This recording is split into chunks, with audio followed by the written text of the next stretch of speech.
E nós vamos abrir as nossas Bíblias, aproveitar o pouquinho de tempo que a gente tem para fazer uma reflexão na palavra.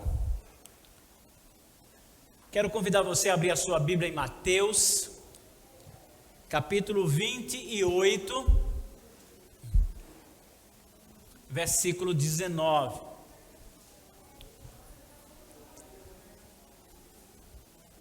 Mateus 28, versículo 19. Achamos?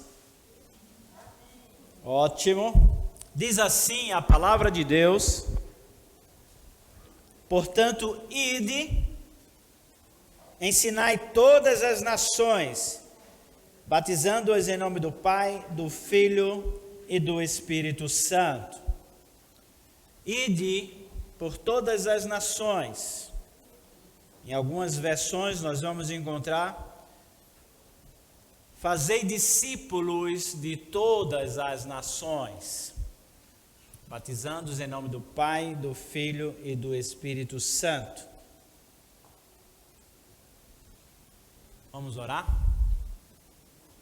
Mais uma vez, Senhor, nós oramos a Ti agora, pedindo, Pai, pela Tua palavra, fala aos nossos corações nessa noite, em nome de Jesus.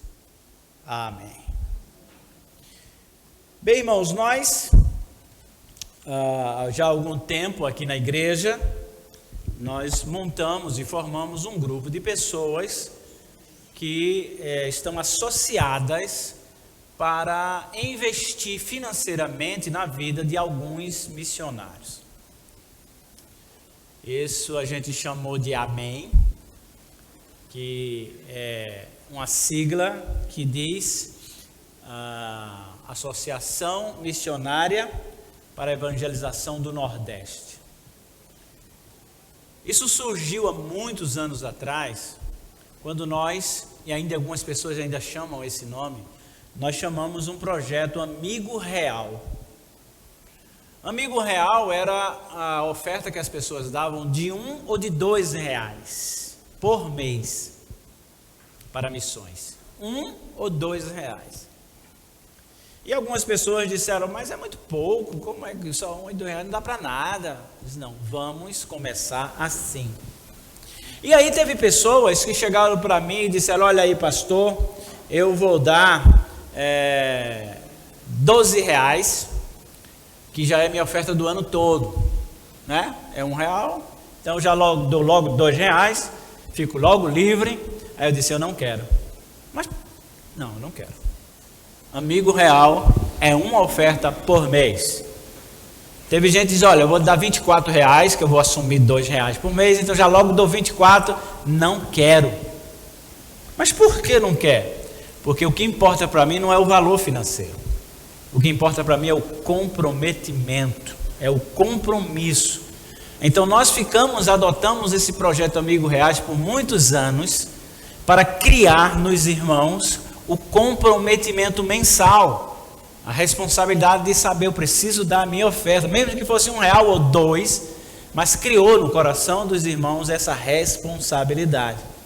E aí do Amigo Real, nós pulamos para o projeto da AMEN, né?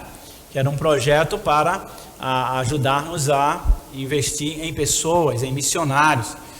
E esse projeto já vem acontecendo com certeza há mais de 12 anos que nós estamos investindo em missões. E isso é uma forma que surgiu desde o comprometimento de R$1 e R$2. As pessoas têm se comprometido com aquilo que Deus coloca no coração dela de ofertar. Nós temos pessoas que ofertam com R$5 por mês, e nós temos pessoas que ofertam com mais de R$100 por mês. Mas são pessoas que criaram um compromisso. E esse compromisso não é com o pastor.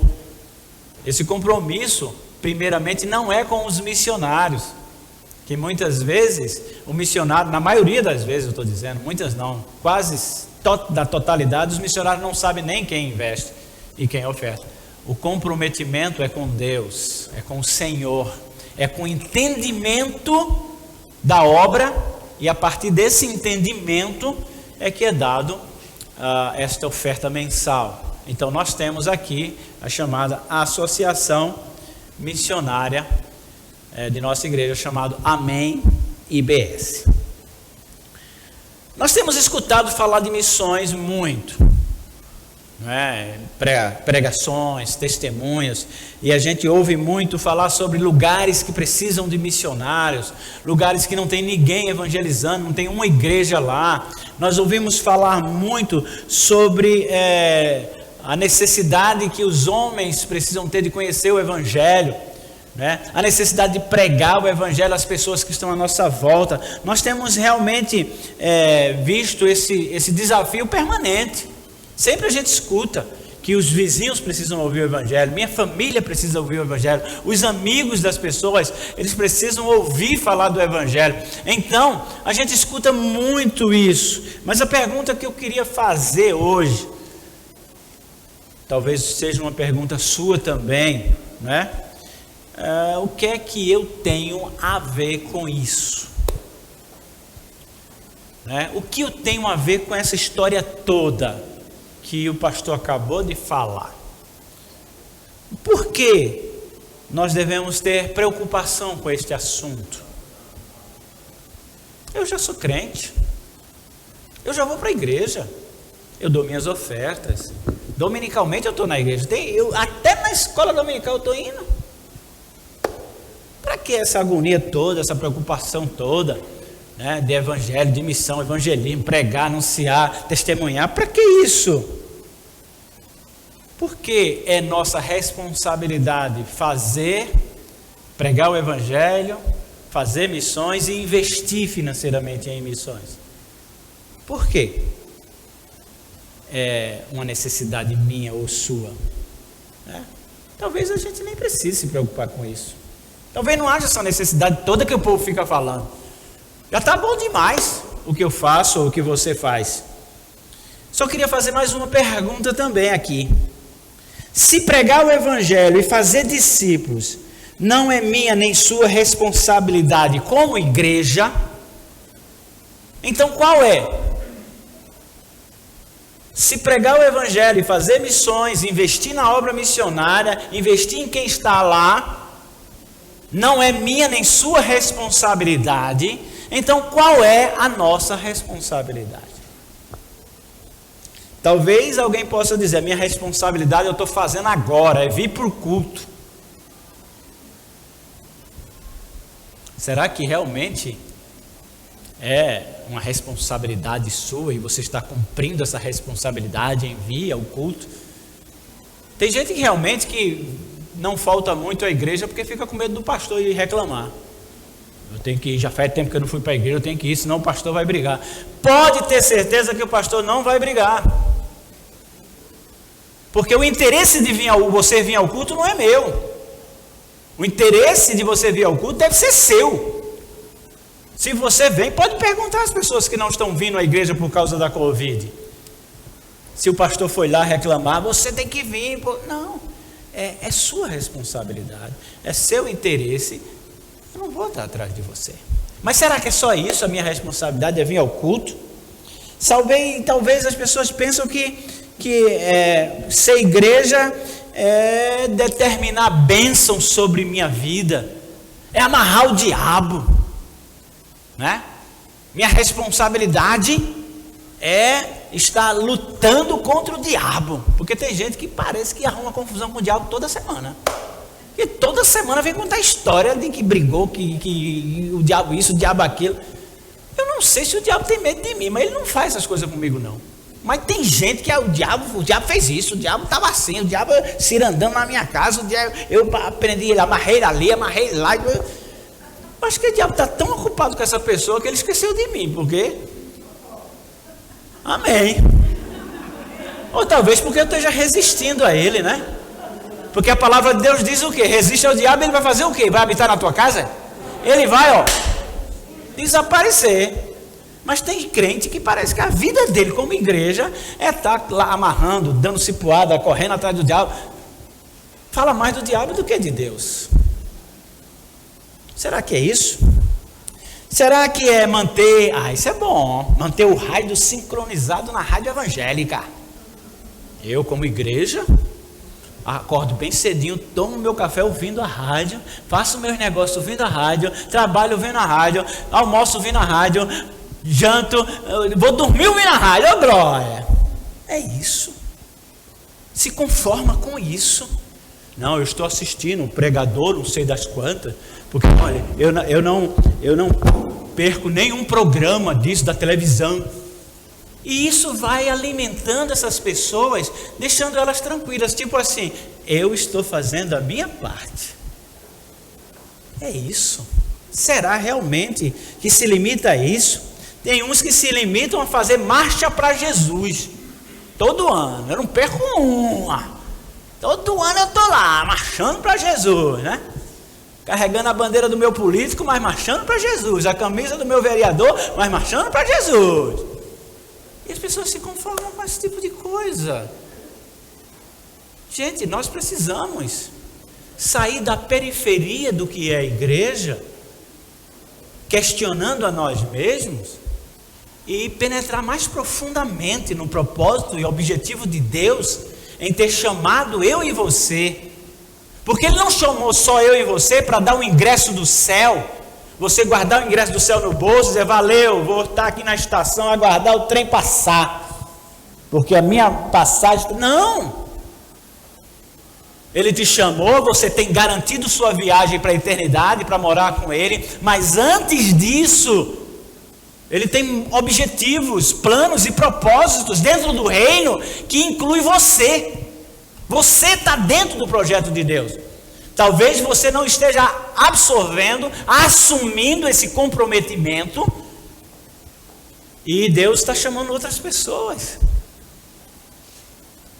Eu já joguei bola há muitos e muitos anos atrás, e era terrível quando a gente ia para uma partida do futebol e o comandante, o treinador dizia, Paulo, hoje você fica aí no banco, quem vai para o gol, quem vai agarrar a bola é fulano de tal, é o outro. Era doloroso demais, você deixar de fazer aquilo que gosta e a pessoa escolher outra pessoa no seu lugar, né? Além do mais que a gente pensa, poxa, ele está melhor do que eu, na ótica do comandante, do treinador, né? No caso de Deus, Ele não faz isso. Ele estabelece você para o fim, para o objetivo que Ele quer, mas se você não for, o buraco, a brecha não vai ficar aberta. Ele vai preencher de alguma forma, é o teu lugar, mas se você se nega a assumir, Deus vai colocar outra pessoa. Por isso que é importante você estar com a mente aberta, com o coração aberto, buscando conhecimento, entendimento, para poder assumir a responsabilidade que Deus tem para você. Porque não é peso, é privilégio. Então pensa bem, talvez tenha outra pessoa fazendo aquilo que Deus quer que você faça, porque você se nega a assumir a responsabilidade que Deus tem colocado. A palavra de Deus nos diz aqui, que a gente leu introdutoriamente, que o Senhor Jesus Cristo disse, ide por todo o mundo, ensinem, façam discípulo de todas as nações. Aqui nós encontramos, irmãos, a primeira razão porque eu e você vamos muito mais além, ou precisamos ir muito mais além do que ir para a igreja no domingo,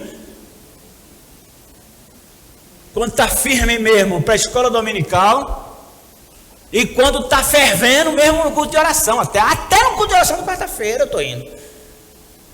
E mais além do que isso, nós precisamos entender a razão porque eu preciso muito mais além, porque eu preciso assumir a minha responsabilidade dentro do projeto divino que Jesus mencionou nesse versículo.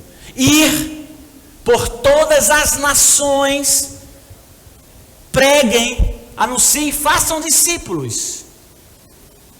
É importante nós entendermos esse versículo, que as pessoas dizem, o ide foi a ordem do Senhor, Na verdade, um pouco de análise de quem conhece grego, não sou eu o caso, mas dos mestres que falaram, o imperativo nesse versículo não está em ir. Na verdade, o texto diz que a palavra do grego original está dizendo: indo, preguem, façam discípulos. O imperativo está em pregar, em ensinar, em fazer discípulo, não em ir. É indo. Indo na escola, indo viajar, indo ao trabalho, indo no ônibus, indo por onde você estiver indo. O imperativo vem agora: preguem, ensinem, façam discípulos.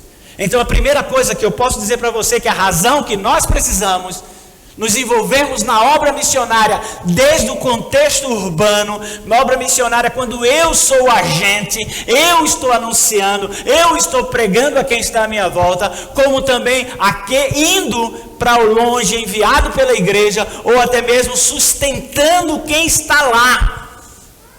Primeira coisa é porque Jesus mandou, é uma ordem do Senhor Jesus pregar, fazer discípulo. Então eu não posso me negar a obedecer uma ordem do Senhor Jesus. Então a primeira coisa, meu irmão, é uma ordem. Você não pode ficar alheio a essa ordem. Porque se você chama Ele de Senhor, se você diz que é servo, você tem que obedecer. E Ele disse: façam discípulos de todas as nações. Quero convidar você também a ler, o irmão vai colocar aqui no quadro, 2 Coríntios capítulo 5. 2 Coríntios capítulo 5, versículo 18 e 19. Diz a palavra de Deus: e tudo isto provém de Deus, que nos reconciliou consigo mesmo por Jesus Cristo, e nos deu o ministério da reconciliação. Isto é, Deus estava em Cristo Jesus, reconciliando consigo o mundo, não lhes imputando os seus pecados, e pôs em nós a palavra da reconciliação. Por que eu tenho que me envolver com isso? Porque é minha responsabilidade. Porque está aqui. Porque nós temos um ministério. Foi dado um ministério.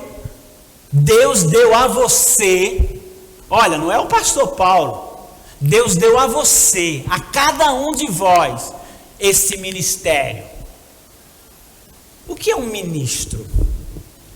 Ministro é o cara que pode, ministro é o tampa, é o ministro da justiça, o ministro de não sei o que, é o Irmãos, em síntese e simples, ministro é servo.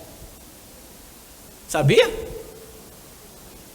No Brasil não, né? Ministro é o cara que é servido. Mas em essência, ministro é servo. Se Deus deu um ministério a vocês, Deus deu um serviço a vocês. E o versículo 20, sabe o que é que ele diz? Ele diz assim: e fez de vocês embaixadores.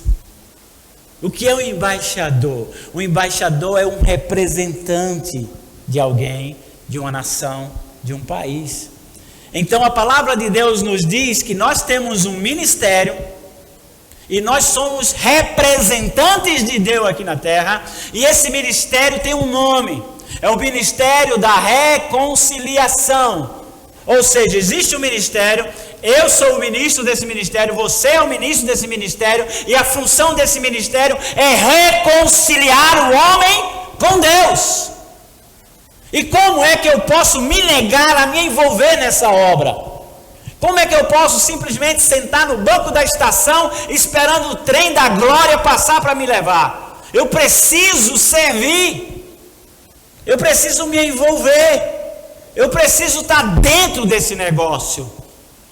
E muita gente não está nem aí para isso. Então a segunda coisa, não, além de ser uma ordem do Senhor Jesus Cristo, é um ministério que foi dado a mim e a você.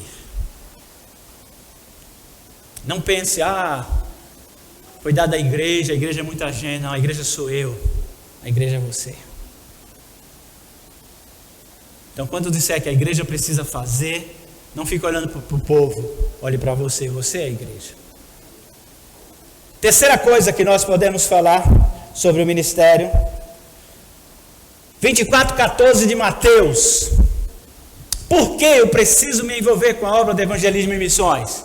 E este evangelho do reino será pregado em todo o mundo, em testemunho a todas as nações, e então virá o fim. Eu vejo o povo cantando: Maranata, Maranata, vem Senhor Jesus, nós estamos aguardando a tua volta, queremos tanto que o Senhor venha me buscar, vai me chamar pelo nome, eu vou me encontrar com o Senhor, Jesus vai voltar, o fim está breve. Tem gente orando, cantando, gritando e sonhando com a volta do Senhor Jesus, mas não tem feito nada para que isso aconteça. Porque a palavra de Deus diz que quando esse evangelho for pregado em todo o mundo, testemunha todas as nações, então virá o fim. Você quer que o Senhor Jesus Cristo venha? O que você está fazendo para que esse fim chegue logo? Então a terceira coisa é o desejo que Jesus volte.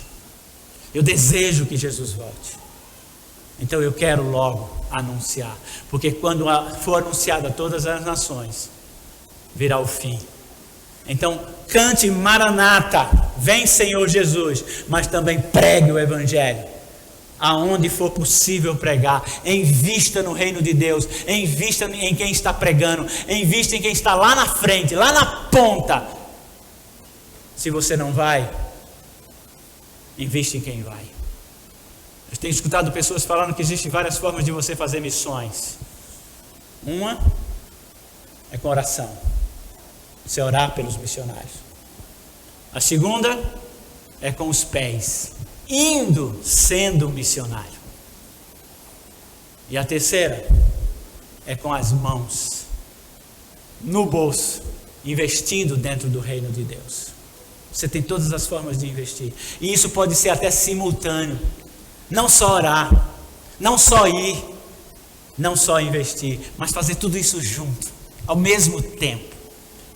Servindo a Deus desta maneira. Então, irmãos, virá o fim que eu tanto desejo, de o soar das trombetas e o Senhor Jesus Cristo nos encontrar nos ares. Mas eu preciso fazer aquilo que está sobre minha responsabilidade de fazer. Quarta coisa, Mateus 9:36. Diz assim: e vendo as multidões, teve grande compaixão delas, porque andavam cansadas e desgarradas como ovelhas que não têm pastor. Em outras versões, em outro momento, nós encontramos o texto dizendo: e Jesus teve íntima compaixão. Uma compaixão que corroía Jesus por dentro. Eu fico imaginando Jesus em nossos dias, né? Não em época de pandemia, mas Jesus Cristo talvez numa época comum, indo a um shopping no domingo, quando alguns estão nos templos e Jesus olhando aquela multidão. Porque, meus irmãos, eu lembro de final de ano em shopping aqui, que a gente perdia a mulher de vista. A mulher estava segurando a mão da mulher e de repente tanta gente que... Cadê? Erli, cadê você? Eu lembro de uma vez que eu fiquei numa coluna do shopping assim, esperando ela, e o povo passando e eu me escondendo assim, tanta gente. E uma vez eu fui tirar umas cópias antes de ir para a igreja, corri para o shopping para tirar uma cópia. E eu vi tanta gente dentro do shopping no domingo. Me deu aquela tristeza no coração tão grande. Enquanto poucas pessoas estão indo aos templos adorar a Deus, aquele povo estava adorando Mamon, o Deus do dinheiro, o Deus do consumo, o Deus do prazer econômico. E eu fico pensando, quem sou eu? Me deu aquela amargura e tristeza no coração. Imagina Jesus. Como Jesus entristeceria. E ele estava naquele tempo olhando as multidões passar, e Jesus olhando a multidão, sentiu íntima compaixão por elas, porque viu que elas andavam desgarradas, sem destino, sem pastor. E você sabe o que o contexto quer dizer: ovelha sem pastor, o que acontece? Ovelha sem pastor cai nas ribanceiras, nos precipícios, morrem afogadas, porque vão beber água em água corrente, a lã chupa a água, fica tão pesado que elas não aguentam o peso, elas caem com a cara dentro da água e não conseguem sair, e morrem. Por isso que os pastores desviam um pouco da água nas correntezas e separam um lugarzinho tranquilo para que elas possam beber sem se afogar. São devoradas pelos leões, pelas feras do campo, ovelhas sem pastor. Por isso que Jesus chorava, porque não é só pelo fato delas não estar debaixo do pastoreio dele, mas é pelo destino delas, a morte certa. Vão para o inferno. Sabe por que nós precisamos nos envolver na obra de missões, na obra de evangelismo? Porque precisamos ter em nosso coração o mesmo sentimento que houve em Cristo. Diz o apóstolo Paulo: tenham vós o mesmo sentimento que houve em Jesus. Nós precisamos ter íntima compaixão pelas almas perdidas. Nós não vamos nos envolver em evangelismo, em obra missionária, nós não vamos estar envolvidos nisso se a gente não tiver íntima compaixão por elas. Se a gente não perceber as pessoas que estão à nossa volta, ou as pessoas que estão lá no sertão, vivendo na idolatria, se nós não sentirmos compaixão e dizer: se elas morrerem sem Jesus, elas vão para o inferno. Porque é a palavra de Deus que diz. Se você não olhar para seu vizinho, para seu patrão, seu empregado, qualquer pessoa que esteja à sua volta, com compaixão por elas, olhando para elas como sendo passivas de morrerem sem Jesus, você não vai se conter, você vai ter que abrir o seu coração, abrir sua voz para falar de Jesus para elas. Então nós precisamos nos envolver na obra. Isso é, se a gente tiver compaixão por elas. Porque se você não tem compaixão pelas almas que estão à sua volta, sem Jesus, que são ovelhas sem pastor, que serão um fim trágico, se você não tem nenhum sentimento, é natural que você realmente não queira se envolver. Mas se existe um sentimento em seu coração, com certeza você vai se envolver na obra de evangelismo e missões, de alguma forma, de alguma maneira. E para terminarmos, irmãos, por hoje, quero convidar você a ler Mateus 6, 21. Porque onde estiver o vosso tesouro, ali estará também o vosso coração. Por que pessoas não investem em missões? Porque o coração dela não está em missões. Porque elas não têm compaixão por almas perdidas. Por isso que ela não investe. Por quê? Porque onde está o teu coração vai estar teu tesouro. Você vai destinar os seus recursos para onde o seu coração estiver. Por isso que os shoppings estão cheios e as máquinas registradoras estão a todo vapor. Porque o coração do homem está no seu prazer, no consumo, no desejo de satisfazer suas necessidades. E o seu tesouro está indo para lá. Mas se o seu coração estiver na obra de Deus, se o seu coração estiver na íntima compaixão pelas almas perdidas, com certeza o teu tesouro, o valor financeiro que você possuir, você vai tender, vai ser natural você destinar ela para o reino de Deus.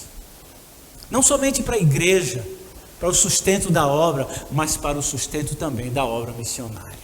Por isso que muitas pessoas não investem nenhum real, nem no projeto antigo, o embrião da associação missionária. Não investiram nenhum real e ainda hoje não investem, porque não tem compaixão pelas almas perdidas e o seu coração não está nisso. E o que é que a gente pode fazer? Botar essas pessoas no canto da parede e exigir?